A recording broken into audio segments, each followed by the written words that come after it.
Aujourd'hui, on va donc parler de l'iPhone 6 de chez Apple avec des petites infos. J'aime bien vous y en parler parce que c'est vrai que c'est plutôt intéressant.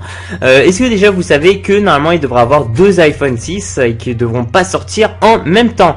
Alors c'est-à-dire que quelles vont être les différences en fait entre ces deux iPhones? C'est déjà que ça sera le même processeur, tout ça. Donc au niveau de la puissance, ça sera la même. C'est juste au niveau de la taille de l'écran qui va changer.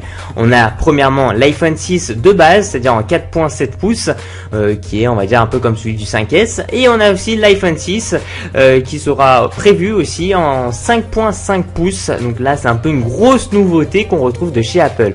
Ça peut vraiment nous faire penser un peu du côté de chez Samsung avec les Galaxy, tout ça, parce que quelque part on se retrouve vraiment ici avec un gros écran et ça risque d'être vachement prometteur, un peu comme d'ailleurs normalement l'écran sera en saphir, et c'est pour ça aussi que l'iPhone 6 risque de coûter super cher, donc ça va vraiment pas être on va dire pour tout le monde, hein. Ça va vraiment être un smartphone réservé pour les gens qui ont les moyens. C'est un peu exagéré, mais bon après ça dépend des gens aussi bien sûr. Donc il y a eu pas mal de leaks, pas mal de fuites, pas mal de croquis aussi qui ont été donnés de ça, donc c'est vrai que c'est assez just là-dedans. C'est pas sûr hein, ce qu'ils disent, mais Tech News en fait, donc c'est TK Tech News, ont tout simplement aussi donné pas mal d'informations auparavant, et ça a toujours été d'année prochaine. Voilà, merci pour tous les gens. Franchement n'hésitez pas à me suivre sur Snap, tout ça, parce que moi ça me fait extrêmement plaisir, et puis d'être en relation avec mes abonnés, c'est la meilleure chose possible.